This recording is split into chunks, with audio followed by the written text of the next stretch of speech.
हमारे यहाँ पे इस किस्म की गॉसिपिंग की और अभाम फैलाने की तो पहले कोई कमी नहीं है।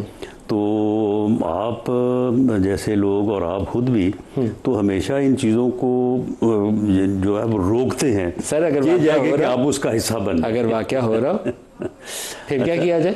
नहीं अगर वाक़या हो रहा हो तो फिर क्या किया जाए? ना रिपोर्ट किया जाए? नहीं देखें, बात ये है कि अगर आपके पास सफिशेंट एविडेंस नहीं है कि आप किसी को ब्लेम कर सकें, किसी का नाम ले सकें, तो मेरा ख्याल उसका जिक्र नहीं करना चाहिए, चाहे 100 मिलियन डॉलर डूब जाए। भाई मामला ये है कि 100 मिलियन डॉलर के डूबने की आप बात करें, लेकिन अगर आपके पास दूसरी इन्फॉर्मेशन जो है वो पूरी नहीं है तो फिर आप सभी को जो है वो उसका निशाना बनवा दें कि हर कोई देखे कि जी ये भी हो सकता है, वो भी हो सकता है। ये करेक्ट इन्फॉर्मेशन है और मैंने तो उस करेक्ट इन्फॉर्मेशन का जो मेरा जाविया है वो तो फिर आपकी तरफ जाता है। प्लैनेट क्रिप्टो मेरे भी 100 मिलियन डॉलर अगर डूबे होते तो फिर पता चलता है ना, आप मुझसे पूछते। अच्छा देखें, दूसरी बात, और मिस्टर चैंग पेंग जाओ या जाओ जो भी बुलाते हैं आप बिनांस के नहीं, लेकिन जब आप उसको घेर घूर के दूसरी तरफ लाए हैं ना, तो मैं समझता हूँ कि वो आपके ख्याल में कौन हो सकता है?